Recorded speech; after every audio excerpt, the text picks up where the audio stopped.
Sawabona family, back to back like the 1718 Warriors. It is the world's most innovative web series, audio journey, podcast, whatever you want to call us, the Critically Conscious Classroom. I am one half of your duo, Anthony Robinson, joined here with my amazing, the brilliant Dr. Tracie Noriega. And in the classroom today, we continue this dynamic, amazing conversation that we started during the 2026 ACSA Leadership Assembly. But before we jump into that, Dr. Noriega, what's popping? So much, so much. I'm just excited to be here with these three amazing people. If you didn't hear them at our virtual leadership assembly in February, that recording is definitely out there for y'all to see. But today we're gonna get into some real talk with these three principals right now. Um, it's hot. It's hot. Uh, Not too bad in Sacramento today, but I hear it's like really hot all over the place. And just one fun fact, my little grandbaby turned 1 on July 13th. So baby Jade is Happy birthday, Jay. officially 1, acting like a toddler, walking around like she owned the house. So it's good. It's all good. What's up with you, future Dr. Robinson? Finished that dissertation yet? Oh, so I think I should no, I'm not done with the dissertation yet. I think one of the things that I shared in one of our episodes is I defended proposal, right? So I'm moving on to that next level. Collecting the research, chapters 4 and 5 are upon me, and I am. I'll tell you this, Dr. Noriega, I am so ready to not be called future Dr. Robinson. Like it has gotten, it has gotten really old, right? And to all you folks who call me Dr. Robinson, all right, already, I appreciate you, but I need that official title. Other than that, just enjoying this. It's hot weather. I don't know what you're talking about. It's not that hot in Sacramento. I'm burning up. Not in my office today. So if you watch our last episode, you'll see that I was hot. But other than that, just enjoying spending some time with my kids this summer.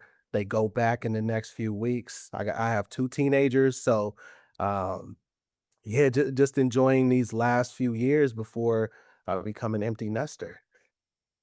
Oh, and it's gonna come by. But you know what? Your babies are at home and these Yeah, 3 principals are back. word. They've been back, getting all the things ready for the babies. So let's meet them. So I have some roses. How do we know these folks?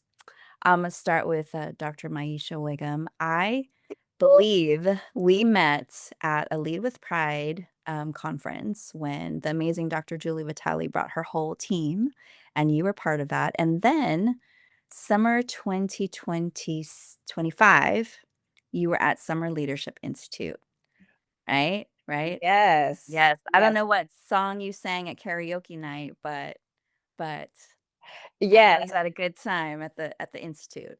yes. Yeah, we came and we represented for Lead with Pride. It was an honor to be there and actually be on the planning committee for when it first started. So to see it come to fruition was amazing. We came from Oceanside, we represented, and then I also had a great time at the Principals Leadership Academy, and the song I picked was "This Is How We Do It." So. Oh, okay. Okay. Okay. Well, So speaking happy of to be this here. Thank you for the invite. thank you. Thank you so much for being here. And speaking of this is how we do it, Dr. Mo Walton, we were actually in our master's program together. I jumped in late.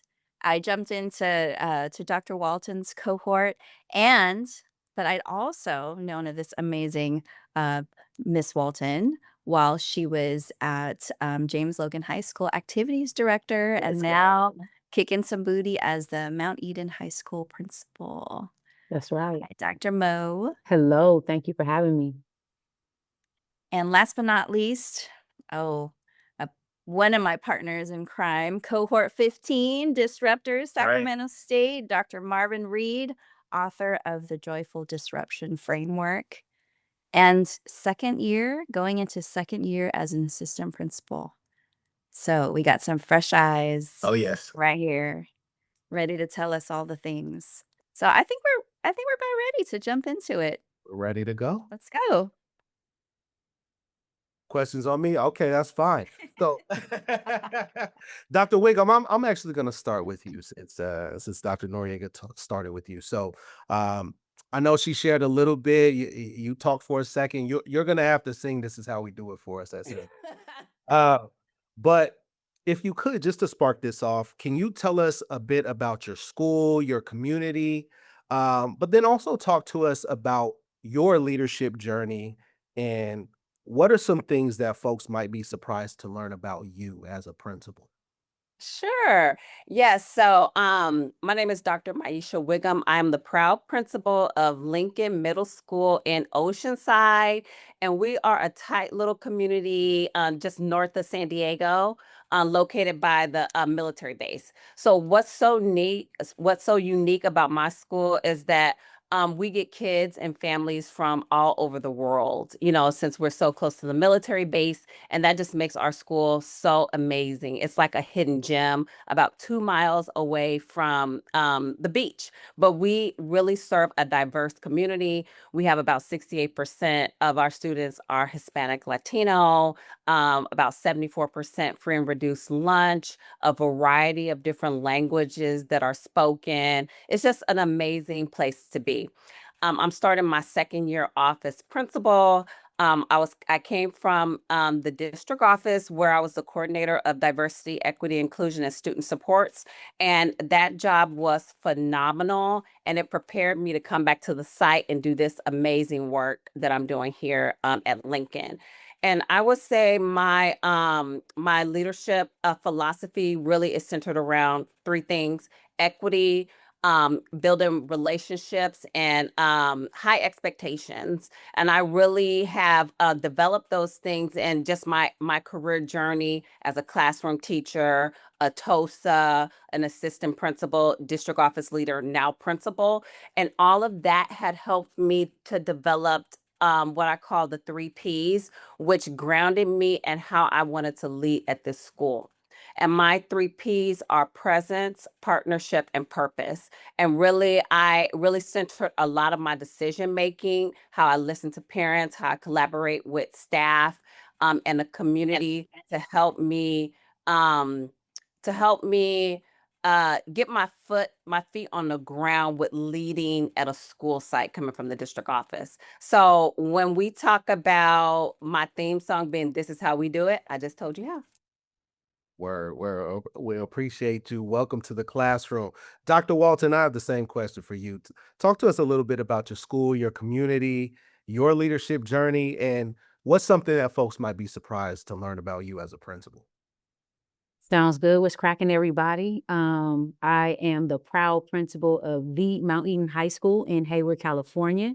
Getting ready to kicking off my 6th year as principal there. Can't believe it. It's been definitely a journey, but excited.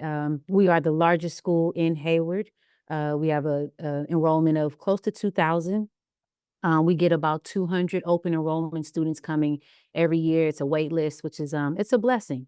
Very diverse population, very strong in VAPA. We have the largest VAPA program in the district. We have 13 full-time VAPA teachers, and it spans from visual to performing arts. We are building our wellness initiative. We have 5 peer mentors, six peer mentorship classes. Where we have over 150 students who are actually doing some tier 1 support of their peers, their students. They're even teaching the teachers, the community. So that's been good, and coupling that with a lot of the wellness center work, the social emotional learning work, and we have truly become a restorative campus. And I think that's the proudest thing that I can think of right now to really share, is that we are restorative, and we speak it with every aspect of what we do every day. Um, 26 years in this education game here, and can't even believe that. I know I only look 26, and keep it like that. Okay. Started as PE teacher, health teacher, and then really found my passion. My true passion was PE and health, because I was a basketball player, Division I basketball player. And I chose PE because it was closest to the gym. And then I liked athletes. I like sports, so it all worked. But then I became an activities director, and that is where I truly found my passion for actually teaching and being in the classroom. Was being able to create positive school culture on campus. And when I think back to how I was in high school, I was that kid. I was that person. I was a 4-year Spirit Award winner. I was the MCs at different things. I was leading retreats. I went to Catholic school. I was leading retreats. I was doing all these things. But the funny thing is, I never wanted to be a teacher. It had never even crossed my mind, and I definitely never wanted to be a principal. That never ever crossed my mind either. But here we are, and so 11 years into administration, 15 years teaching total, 11 years in administration, and it was my dream job. It was what I was supposed to be doing. This is the work that I'm supposed to be doing, and kind of what guides me as I did my dissertation in 2022. Got this doc, those letters behind my name. Um, and my whole thing was around keeping it real. So when I think about what my philosophy is, it's really keeping it real, keeping it relevant and radical, engaging, authentic, and loving. And that's what school should be. You know, it should be a place where we can be who we are, we can show up who we are, we can be who we want to be, we can become who we want to become. In a space that is filled with joy and fun while we're learning. And so really just focused on bringing in the joy of learning, and ensuring that our students can be joyful while they are learning. And that's what keeping it real is. And I'm happy to be here. And who knows what's next for me? But right now, we rocking at the Mount Eden High School. Word, Dr. Walton. Welcome to the classroom. Thank you so much. My brother, Dr. Reed, same question. Tell us about your school, community. Definitely want to hear that journey. And what is one thing that folks might be surprised to learn about you as a principal? Ooh, well, like I said, my situation's very unique. Like I said, I'm at two schools this year, split at a assistant principal. And like I said, I'm in Dublin, Unified School District. So I'm actually going to be the founding AP for the brand new school, Shamrock Hills, which is close to East Dublin, but it's like still on the west side. It's close to Camp Park, which is a military base for families. And actually, the school before this, I was at Fredericton, which was a Purple Heart school. So a lot of our students are from military connected families. So I loved it. That was a new experience for me. So my first year as an AP was a huge learning curve, very steep. But I think when we think about in terms of like my leadership journey here, like as Dr. Walton was saying, like I didn't want to be a principal at first. In my head, I was like teaching fifth grade in Berkeley, doing my thing. And then once there was a shift that happened where I was like, you know what? I think what I'm doing in this classroom needs to be bigger. And like, in other words, I just outgrew the little pond. I need something bigger to, continue to spread joy to children and make, more healing spaces for learning. Because I felt like as a teacher, I was doing things that were so innovative and joyful and just making school a fun place to be. And, I remember doing teacher conferences, and one in particular, I had a child in there who was of like 8 children. And the dad was like, I don't know what you're doing in this classroom, but my daughter says you make her feel smart and she doesn't want to miss school. And that has stuck with me since. And so hearing that, I said, okay, why don't I, magnify this into like a whole school should feel that way. Classrooms should be spaces of joy and healing and learning and identity celebration. And on top of all this, outside of doing the schoolwork, I was also doing this marching band thing called Drum Corps, where it was basically, for those of you who don't know, it's like competitive marching band, but the summer, but it happens all year. So think about like outdoor ed camp. Like I was an outdoor ed principal, but for band. So I was already pretty much being an administrator, but for doing it for band. And so I had the skills of it, but it was a matter of the timing and figuring out, where was I going to, land that full-time position to do this work versus the nonprofit, side thing and teaching full-time and getting a doctorate all in once. And then timing happened, and I was director of Blue Devils B for 2 years, and then we had 2 successful years, and then the universe did its thing, and my position was consolidated with them.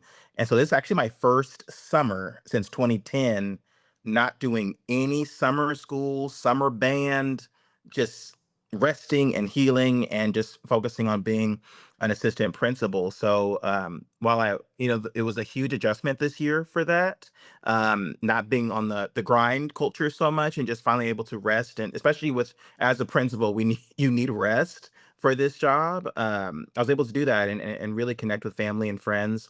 So I'm excited to, continue year 2 as an AP. But most importantly, I think once again, as everybody has been talking about relationships and really focusing on, the relationships going into this year, but coming back, it's one thing we have continued leadership with like families, like I'm still here. Like, so we get to know each other even more going into year 2. Dr. Reed, you said the $1,000,000 words, rest and healing. Yeah. No, that has been the theme for this show for the last almost year and a half. So I really appreciate that. But I want to circle back to something you said, and Dr. Walton, Dr. Wiggum, I would love for you all to chime in as well. Um, Oftentimes, when we've talked about rest and healing and joy, we've talked about it through the lens of administrators or for our teachers, for the adults, right? Can you talk to us a little bit more about what that actually means to create healing and joy for the students? Like what what did that look like in action? What did you do? And again, Dr. Walton, Dr. Wiggum, would love to hear your thoughts as well. With Dr. Reed, I'm asking you. Oh, I was like, great. Well, that's not my research actually, was Yeah. focused in, joyful disruption and I just really disrupting that factory model and just same old schooling model. I was like, 'cause we know it don't work for everybody. And so I knew looking at joy as healing in terms of like, this is a place of liberation, right? This is a place of breathing. And it, as I think back to that classroom that I was in, it was just, and even, Dr. Tracie Noriega was there. It didn't feel like a classroom. Right. It felt like a place where, we could take some of those bricks out of the backpack and kids could just be their authentic selves. And I think that's also a form of healing as well as where you can be your authentic self and get that cyclical validation of like, I see you and you see me and together like we're in this. Like a lot of times for as Black folks, like we'll be in a room where there's not a lot of us, but we'll look and we just know. We just know, and we go to that table, and we just kick it. We keep it real, right? Like and it's like it's a little different up in here. It's a little it's a little different. I'm feeling a little cold, But they got to keep us. They try to keep us separated, But this table ain't to the party's at, And so I think that's also the form of healing when I get to a space where I see and like hear my music. If I could hear "Golden" by Jill Scott, you got me. That's the test. If you plan that, or if I hear SWV, okay, like now I'm healing because once again, education, there are spaces that aren't very liberating and healing. But if you got the right DJ, right, the right administrator, the right person that's able to read the room and be able to create this vibe, right, that's where the healing can take place too on a campus as well.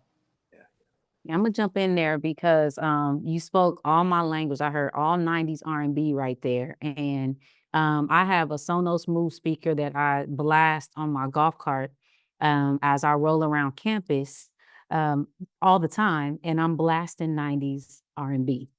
Um, and sometimes the kids look at me like, this is our principal. Why she walking around here in a hoodie? She blasting 90s R&B. She didn't stop the cart. She didn't got out. She didn't busted a dance move. And then she said hello to us, and then she kept it going. Like, who is this person?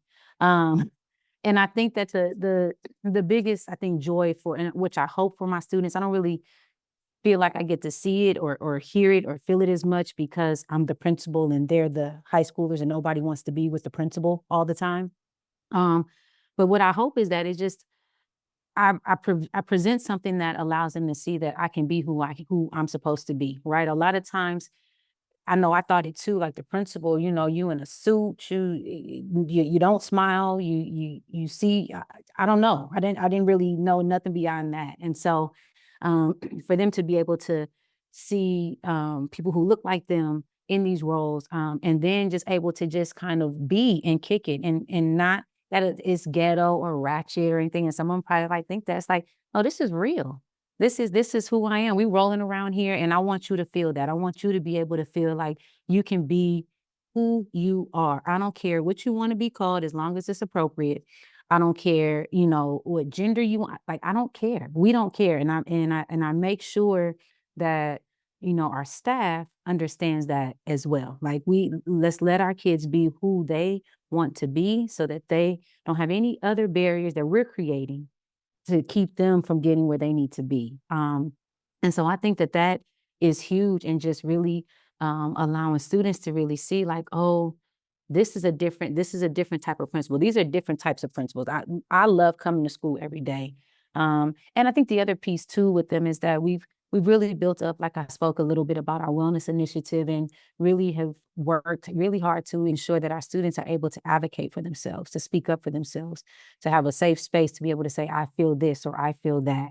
And that truly helps them too to kind of get rid of some of those barriers as well, and really just show up as their true self. And that true self could be one way one day, and it could be one way the next day. And guess what? That's okay. We're gonna love you anyway, and we're gonna keep it moving. So I think that's one of the biggest things is just allowing our students the opportunity to know that they can relax, still be professional, relax, take care of business, get them grades, get those, and let's get to college and let's keep it moving or career wherever we're going. And I like to add to that because I'm at the middle school, so the middle school is already a very interesting, quirky, space for kids to be in. And really what I like to focus on and what I think a lot about is how do we re-envision what that narrative of middle school is like, because we in the data, we see a lot that the kids kind of drop off in middle school, like they don't have those strong relationships with teachers like they do in elementary. And then we know the data is trending downwards when they go into high school.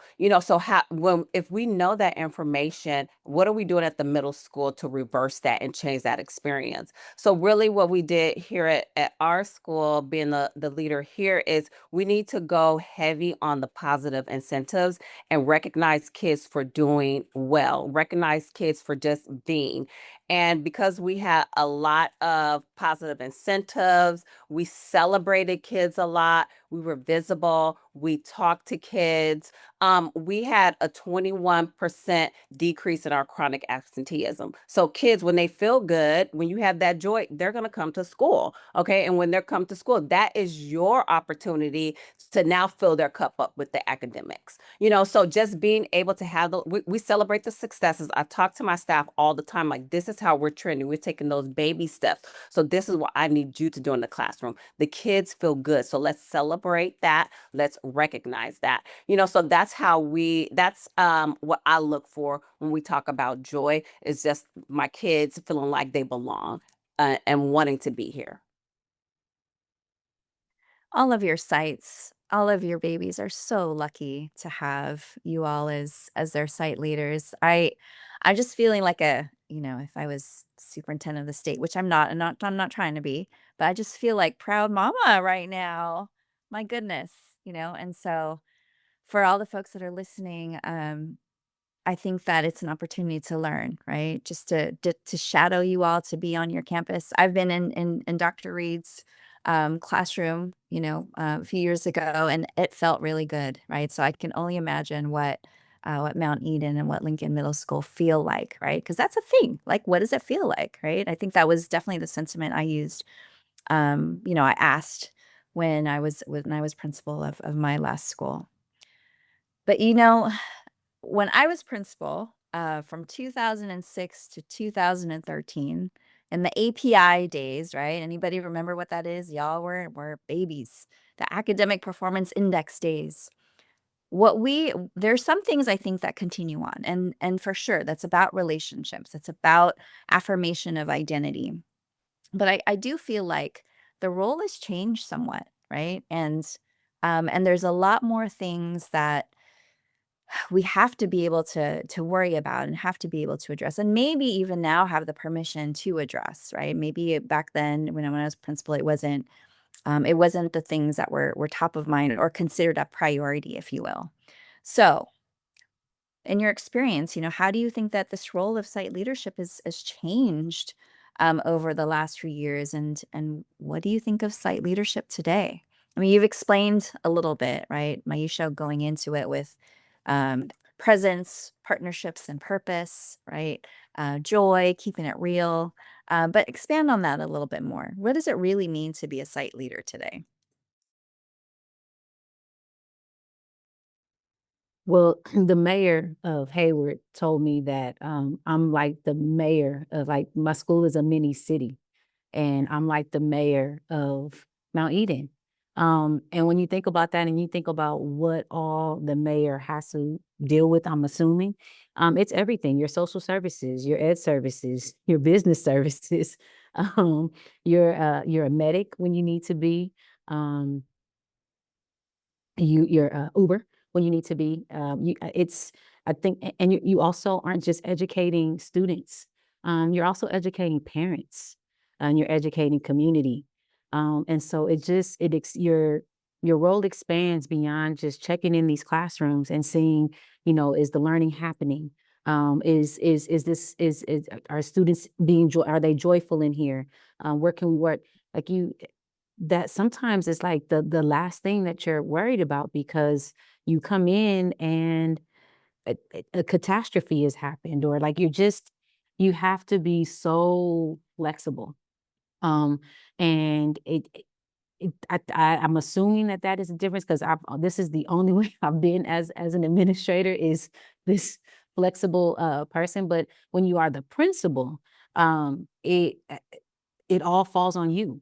And so so with that, it's the vast everywhere, every decision that you make, every, direction you decide to go, every no you decide to say, it has a lasting impact on, um, on your future, on your credential, on your, it's not the safest place.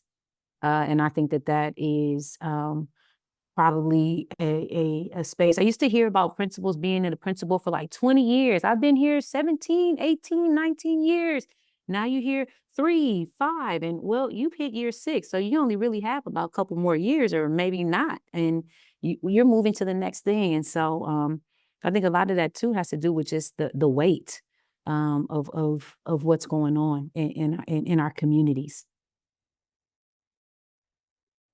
And I'll add to that because when you were talking, Monique, I kept thinking about you were talking about all the different roles that you do, and I feel like being in the principal seat is much more than being an instructional leader. You're wearing so many hats. I mean, you could be, a counselor, the coach, a crisis manager, facilities, director, all of those things before lunch. And then you go into lunch and then you have to, get down to the level of the kids. So you're approachable for the kids. So it's really, like you said, being flexible, with the many roles and hats and responsibilities that you have to play on a day-to-day basis just to get through the day, and I think in being an effective leader and knowing how to work with people, being able to listen, collaborate, make time for all of those things. And one day I think is really important just to get to the academics, because when they see that you're visible, you care, you listen,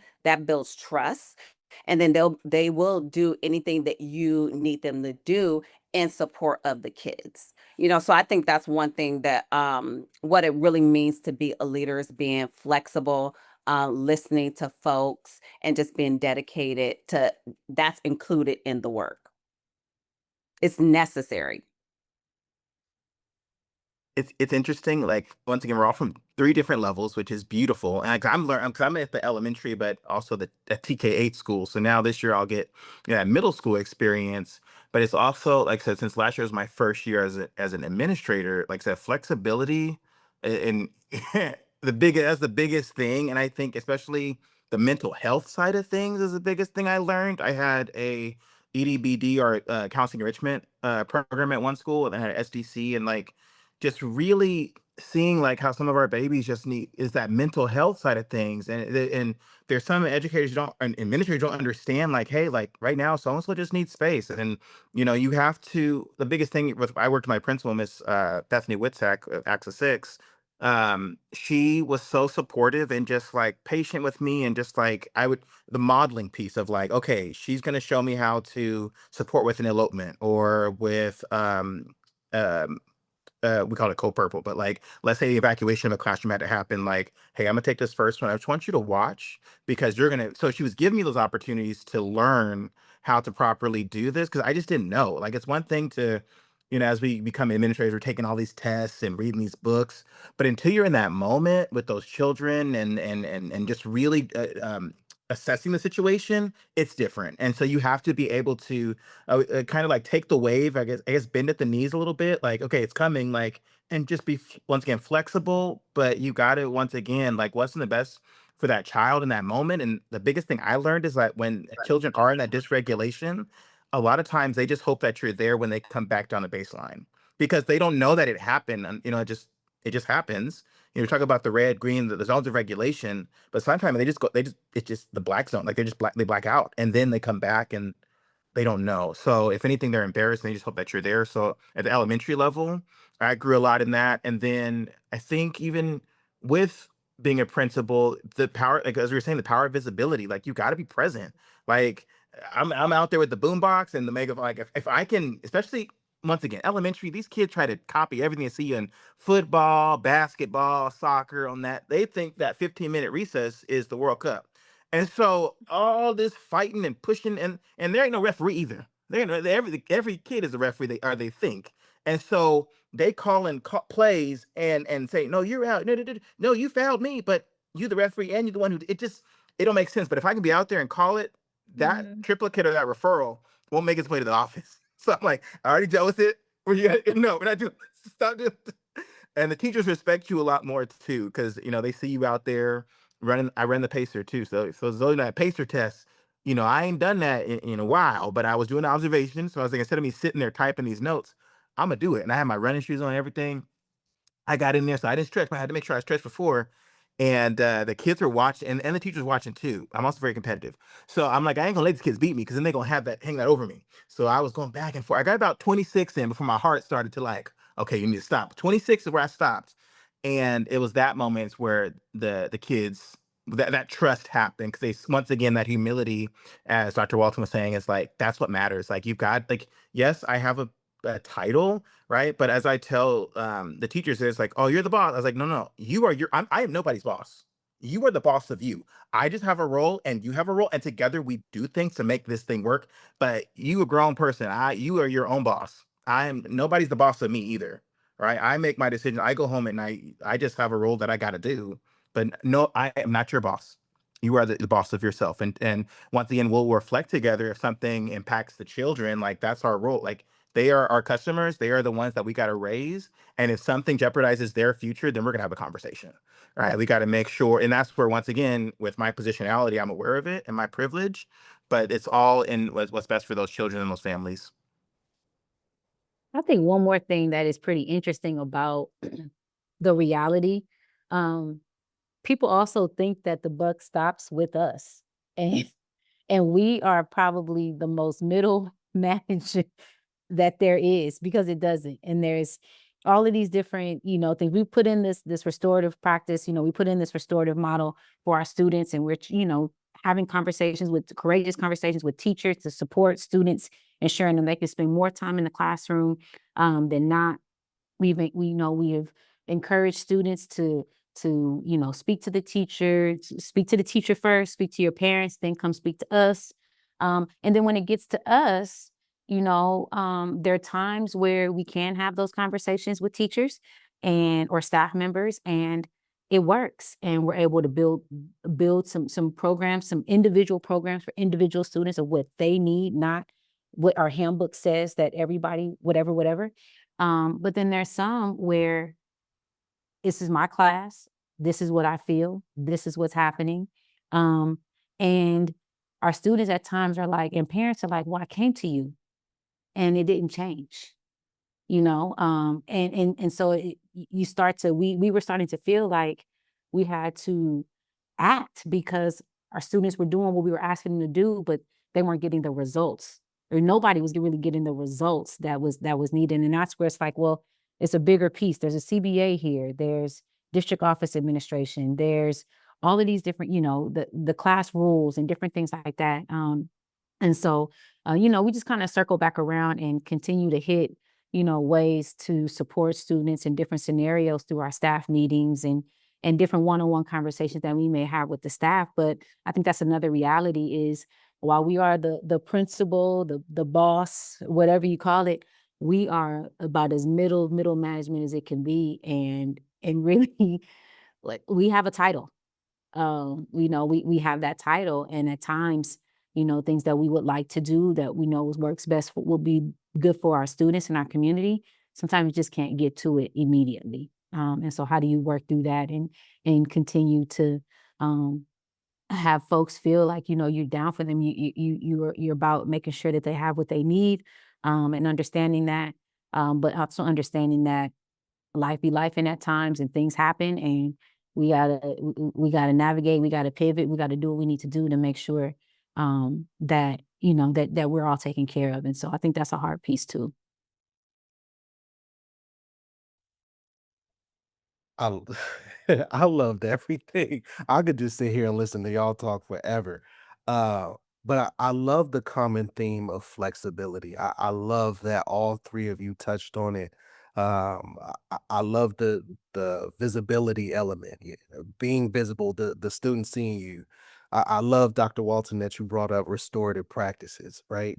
Um but the common theme that I heard across everything you all said was trust, right? And I recognize all of those things are elements of building strong relationships.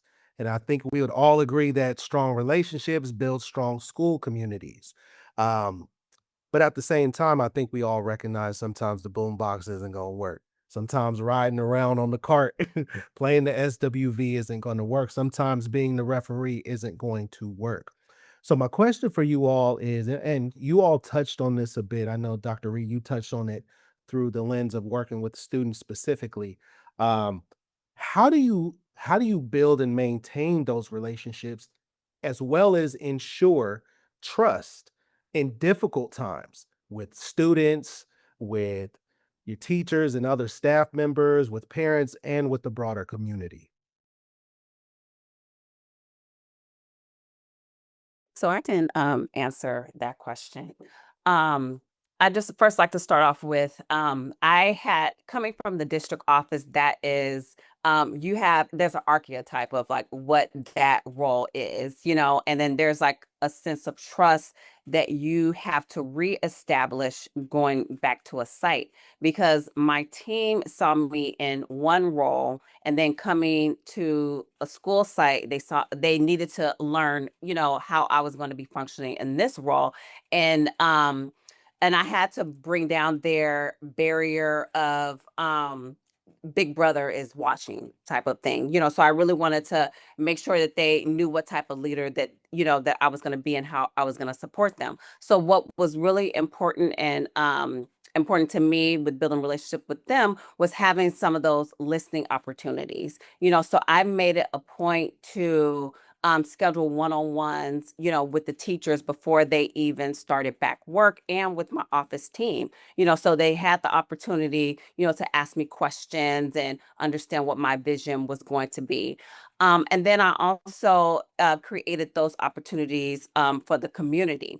And so it's more than just having those one-on-one opportunities, but what does the follow-up look like? Because they're also looking for consistency and is she really about what she says she's about? How am I how are they seeing my vision play out throughout the school year? How am I making sure that I'm communicating often and clear? And especially when sometimes the decisions do not fall in uh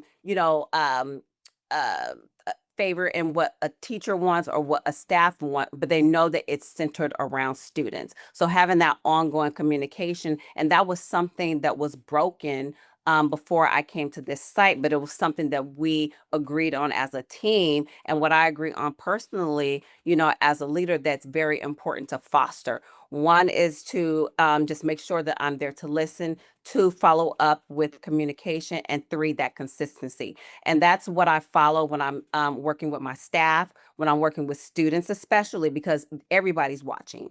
And then how I work with my community. So they know that if they come to Dr. Wiggum, you know, she's going to listen, she's going to follow through, and she's going to be consistent. And that's been working for me this year. And it's something that I definitely want to continue to strengthen for next year. I think a big thing for me too is the vulnerability, right? Like there's times where I don't know the answer. I don't know what I'm supposed to do. I don't know how I'm supposed to do it or when, but I'm supposed to figure it out. And I'm supposed to make sure that it happens in some way, shape, or fashion.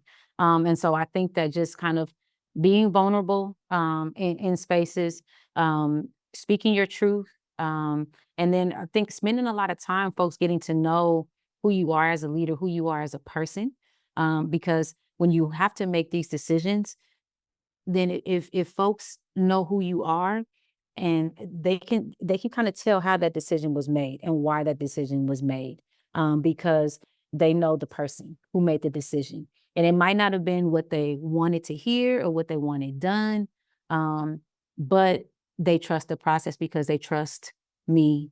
And I mean, there's been time, you know, you're not supposed to cry, but there's been times where it just got heavy, and you know, a tear may have fell down, or you know, a sit in the office and just like, y'all, I look, if one more thing happened today, I don't know, but we gonna figure it out. And so I think just really kind of being vulnerable, and then also, you know, with parents, I sit with my multilingual parents, my ELAC group, and we don't have a translator. It's just me and them, and we will talk for 2 hours, and they will ensure that I know what they're saying, and they will ensure that they know that folks know what I'm saying. And it, you know, it works. So the spending time, and that time comes at a deficit to other things that are supposed to be done. But when you take the time to spend time with people, and be human, uh, then I think that just kind of helps with just that trust being built and folks knowing that we all have an open door policy. That just come on, show up, and we can get to you. We're gonna get to you. You might have to wait a little bit, but all of my admin team, we have open door policy. So you got something going on, let's talk about it, let's figure it out. But again, that sometimes comes at the expense of other things that need to be done. But if our community, you know, is well, then we're well. And so that becomes your priority. It's interesting, going back to the piece that Dr. Wiggum had brought up, and now based off of what Dr. Walton was saying, I'm thinking presence before protocol.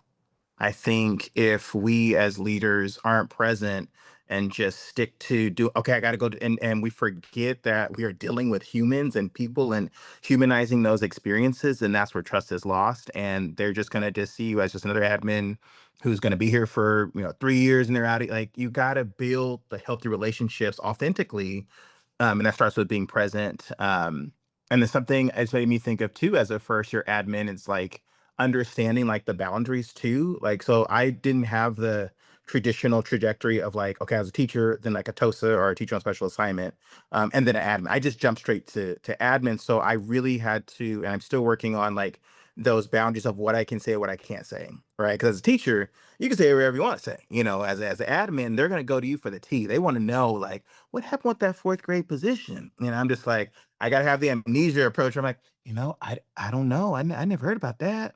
I don't, because I just can't say. I have to have that boundary. So that's something also with trust too and vulnerability for young admin where you don't want to be the cavalier of all information, right? You got to make sure that, hey, I can expose this or I can expose this to you or I can't. But that's also because it's just part with our role legally. There's some things that we have to make sure that everything's on our end before I even say, hey, this is the direction we're going in, and here's why. But like I said, as young admin, I think also my leadership philosophy and like what I hold to my core is relationships. I'm very relational, so people feel comfortable coming to me and wanting to talk to me. But I'm like, ooh, I'm just gonna listen on this one. I'm not gonna say nothing. No, I'm just gonna listen down my head. Mm-hmm, mm-hmm. But it's watching your tongue and winning. Knowing when to say what you can in order to maintain that healthy relationship as your supervisor. You all have talked about relationships. I think the biggest theme I heard was just humanizing the issue, right? Just being human. And I feel like that's something that gets missed a lot of times, right? We take the human out of the issue, and then all of a sudden we're looking to ed code, right? What does ed code say? And then here's the decision. It seems so automatic, but it's not, because you have lives at the other end of every decision that you make, right? Um, I had the privilege of being the first Filipina principal of a predominantly Filipino school. And that was everything when the babies would ask, "Are you Filipino?" And I'd say yes. And then they'd be like, "Me too." And so parents being able to speak to me in Filipino, and I would at least understand, what they were saying. And I took a lot of pride in that, right? Because I felt like it was an opportunity for me to bring my whole self into, even into being a principal at that time. You all have alluded to this in your answers, but I'm going to ask specifically, as leaders of color, undoubtedly, our lived experiences like come into play, right? So, can y'all talk about how, as leaders of color, how has that shaped what you do, right? How you walk through, the world in your administrator shoes, right? I love what you said, Dr. Walton, about like you want to provide an opportunity for the babies to see you as a role model, keeping it real, being their most authentic self, and then potentially them seeing, themselves, right, in you, right, and then continue on to whatever it is they want to be. But yeah, how does that what does that mean to you in terms of being leaders of color, and how your lived experiences have shaped your leadership philosophy? And what strengths or perspectives like do you purposely bring right into leadership?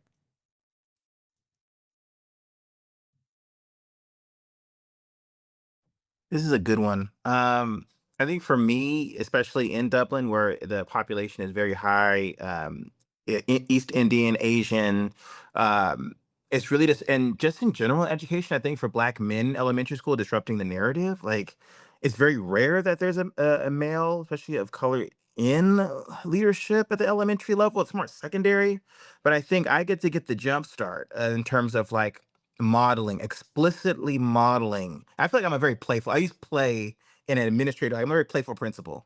And so I enjoy modeling and just going like like I'll hear like in a classroom, they were doing the conjunctions. So I they were saying this is for, and I came in, I was like, are you talking about the good old fanboys? And the teacher's like, I'm just was getting to that. I was like, me and the fanboys go way, way back. And they're like, what are the, and then it's just this interactive volley of just joy and then playfulness with them, and seeing like this Black man is stemmed in just, he's always kind, he's always asking how my day is, he plays really good music, he dresses, bright colors sometimes, just giving them that example that what you see is no, no, no, we're not doing that.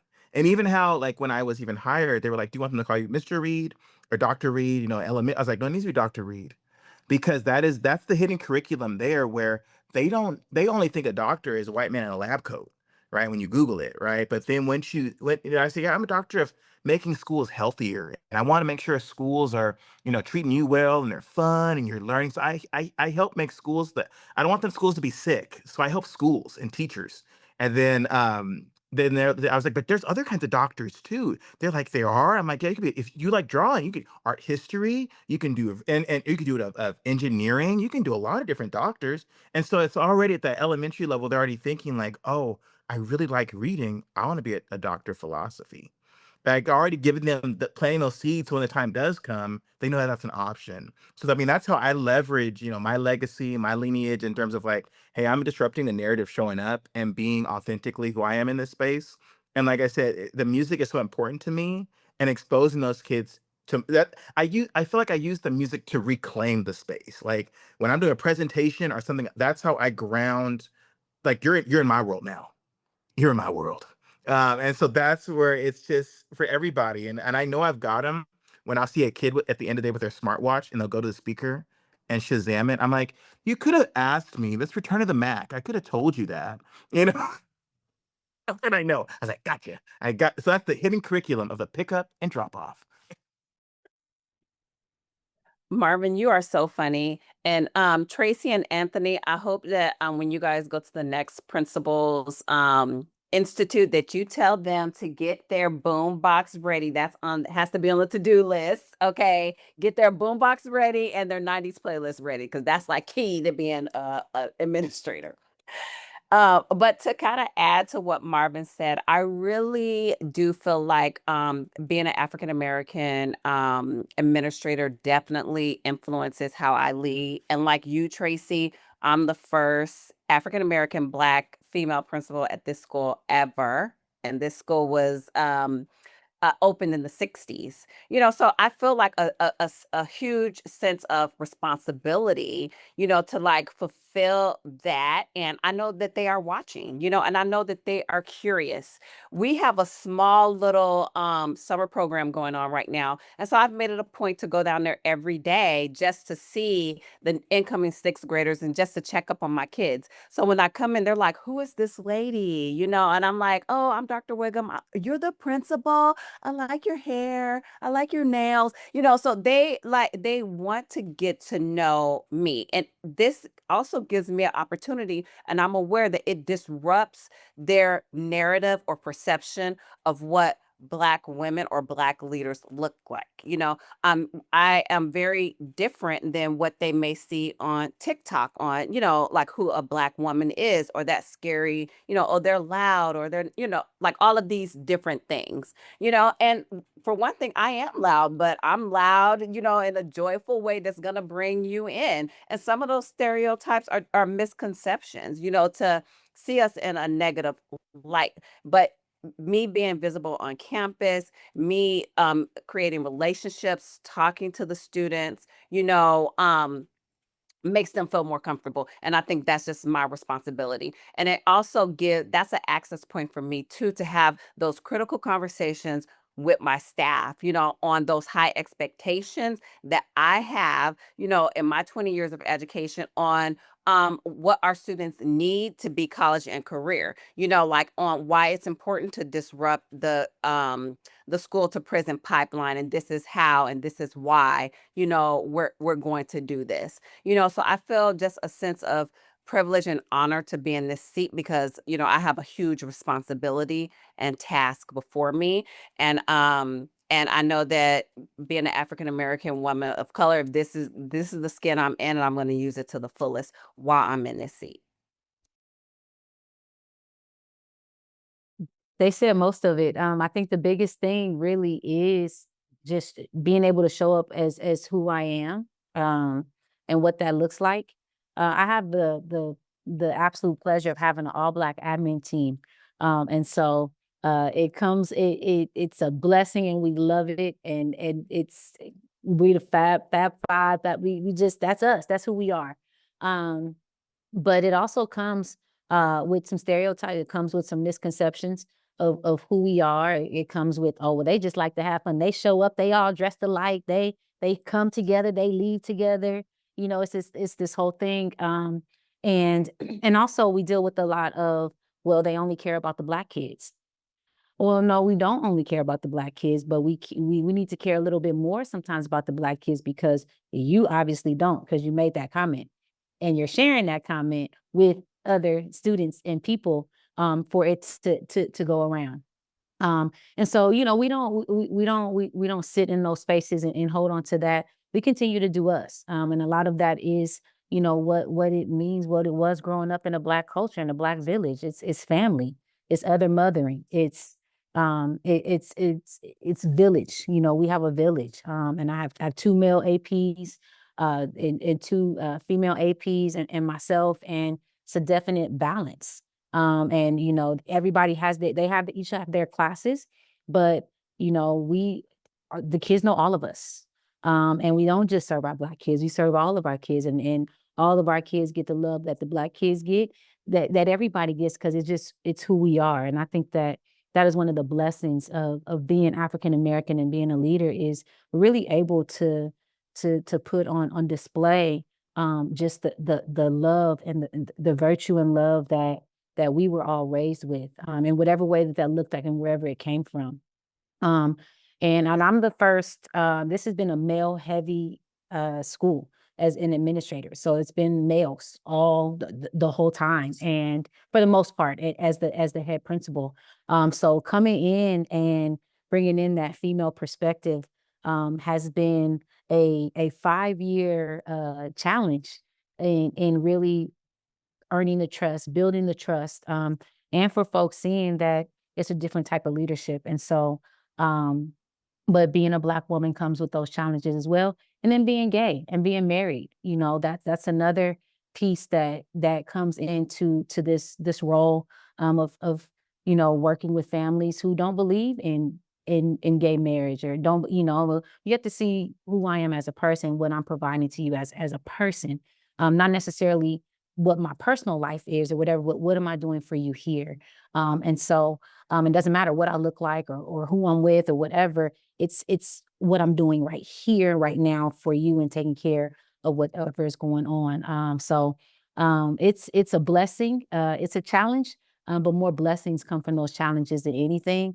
And again, the biggest thing for me is the looks on the faces of our Black kids and our Black families that walk in and actually feel like, oh my God, I'm seen. Oh my God, I'm not getting kicked out of this office. I'm not getting overtalked and overworded academic language out of this office, so where I can't take care of my kids. I can't advocate for my kids.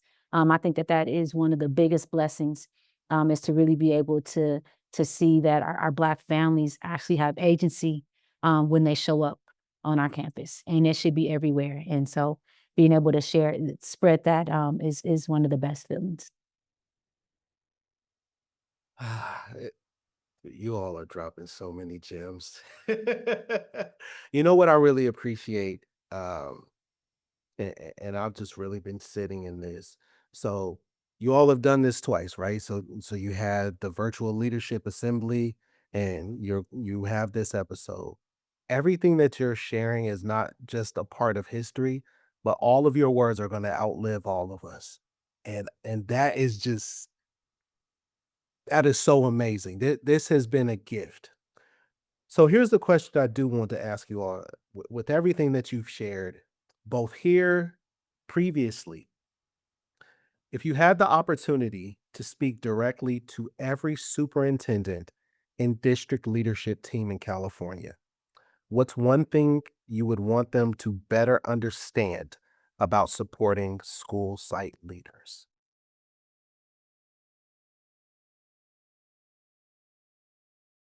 Well, I'm gonna go ahead and get started with this one. Um, I think the biggest thing is this: your presence on campus. Like, we need to see you.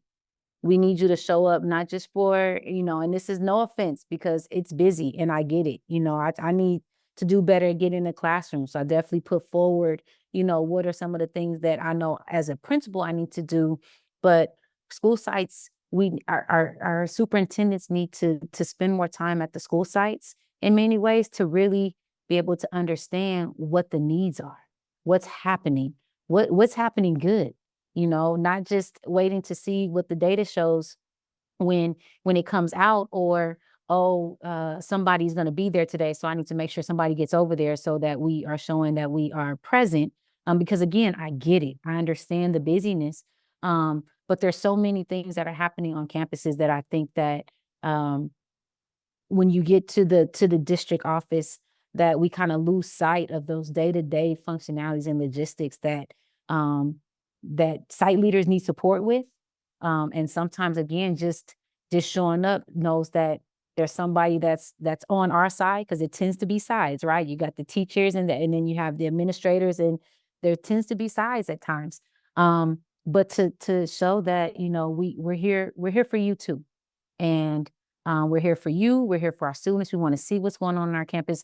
I would love for a superintendent to be able to step up and be able to say something about every school that's in their district, if it's not that big, right? It's a lot. But to be able to really be able to talk off, like, what are 3 points of what's going on, or what's happening, or what just happened.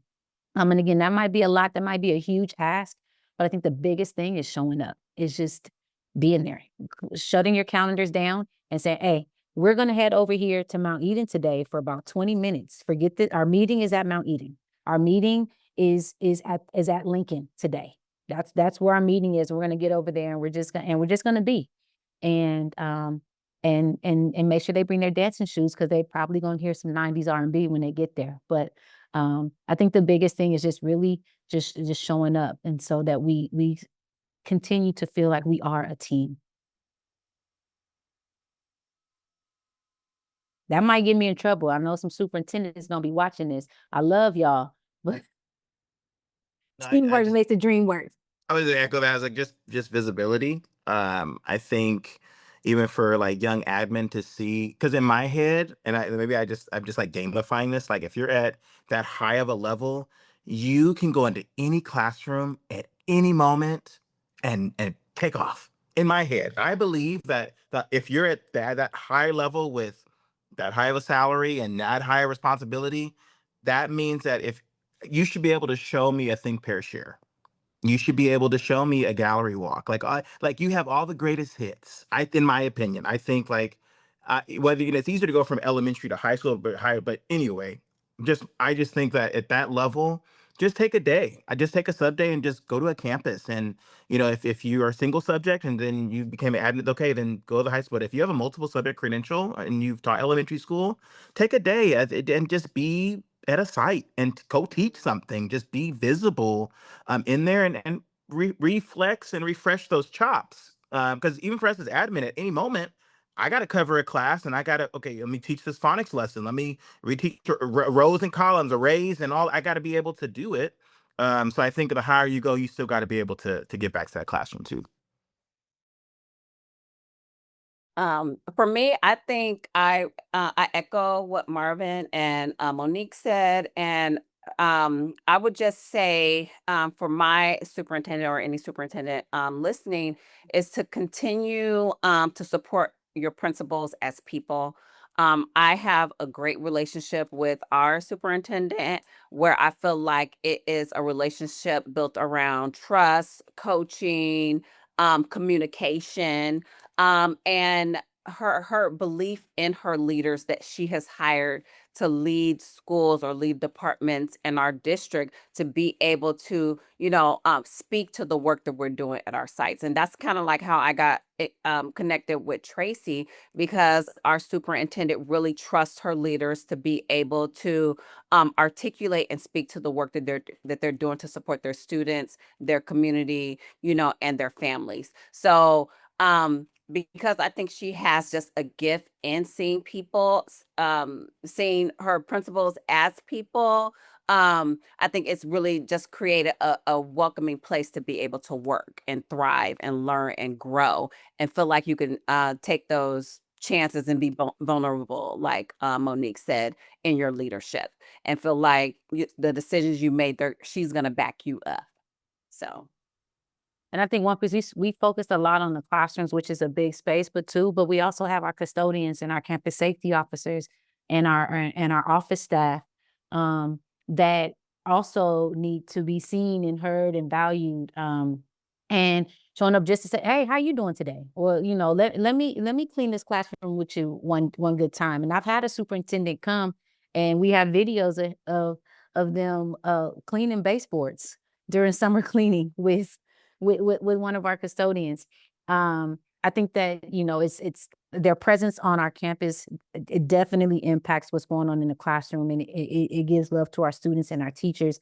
But their presence on our campus gives love to every entity, every person on our campus when they show up. Able to feel valued and feel respected. What you said, Dr. Walton, reminds me of Dr. Orlando Smith. You were still in New Haven, right? I was, yeah. Yes, Dr. Smith really modeled for me just knowing everyone, presence, and then knowing everyone's names, every staff member, right, from classified to certificated, and knowing about them, knowing Yeah. their family, knowing the events that are happening in their lives. And I really do agree, like, your superintendents can create the conditions for which, their administrative team can definitely thrive, and be their most authentic selves and be vulnerable. And then and in turn, right? Those administrators then grow into cabinet leadership as well. So, you know, A quick a yeah. quick story about Dr. Smith. So one day he came to Logan during lunch, and I happened to have the wobble playing outside, and he may have been doing it right outside my classroom. And he was like, "Who is that? Who's doing that?" And ever since that day, he came to my classroom. He would call me to have meetings. He would just come check in on me, see what I was doing. Started to try to figure out what was next for me. And he told me, he said, "Before you leave here, you better let me know when you're leaving so I could try to get you to stay."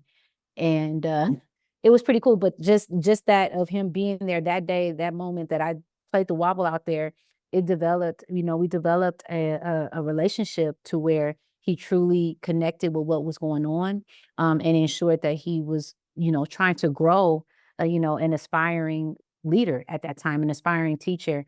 And so I definitely, when you say that name, he definitely holds a place in my heart because he saw me. And that's huge at that large Logan school with over 200 teachers. To be seen was a blessing. Well, thank you. I still, keep in touch with Dr. Smith. And so when this recording is out, we'll make sure we send it to him.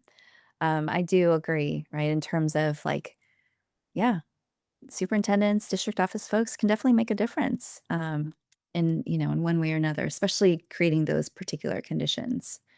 Okay. So I just want to thank you for hanging in there and having this conversation. I mean, we've had so many questions and some of which we've had to skip through. So we have this last question for you. Um it's just a moment of reflection, I think. With everything happening in education today, I know it's summer, right? Where, I think it's always that time where we're reflecting on the prior year, we're making plans for the following year, what went well, right? What could we do differently? What are some things that we need to put into place? But I just want us to think more globally, right? In terms of in education, right, specifically. And I know that you all are going to obviously be implementing this, come that first day of school and even before then. So, question: what gives you hope, and what keeps you inspired to continue leading?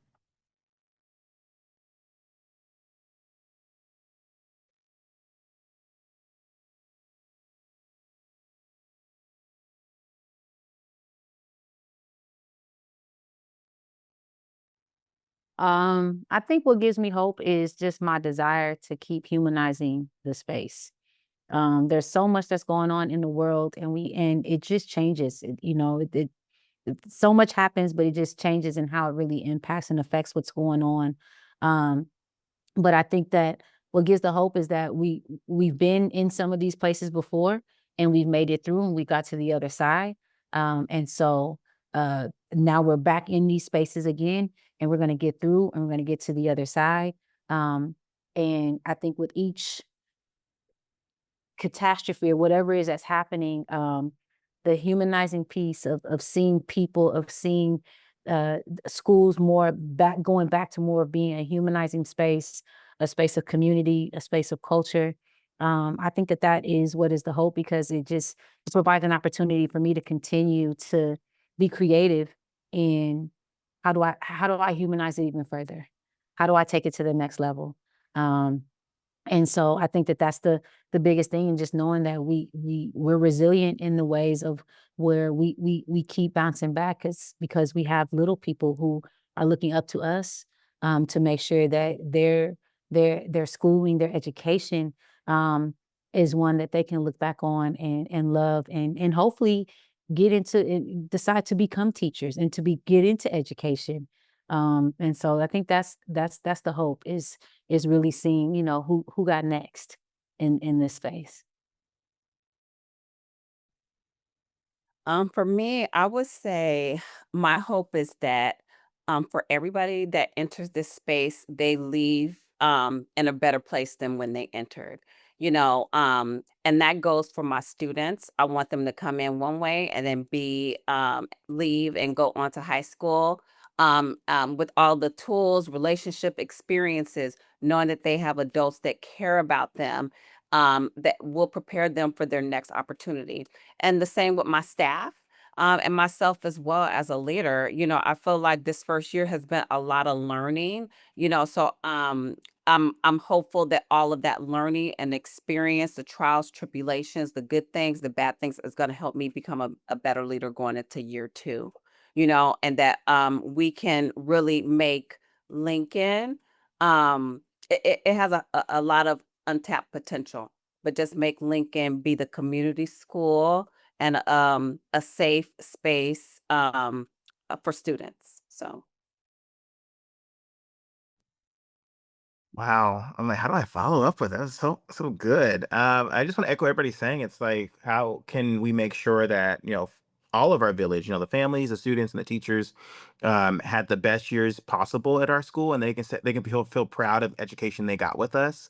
And in my head, it's I can't wait to go to school tomorrow. I can't wait what we're gonna do. I can't wait to like if we can create that environment for families and for students, like there's no end to the possibilities, and that sounds cliche, but really, like, it goes back to those hierarchy of needs. Like, if I can continue to provide, you know, food, rest, and water, and and validate self-esteem and all those things in Maslow's, like, that's what I wanna be, proud of, and that's my hope going into year 2 is, like, how can I continue to reflect and refine and make sure that, my school environment is and my role is not just stemmed in completely discipline, but it's helping to create a little mini ecosystem or a little town, as Monique was saying, like just being the mayors of it and like, okay, what do we got to do? And doing what we need to do to make sure these kids have the best experience possible.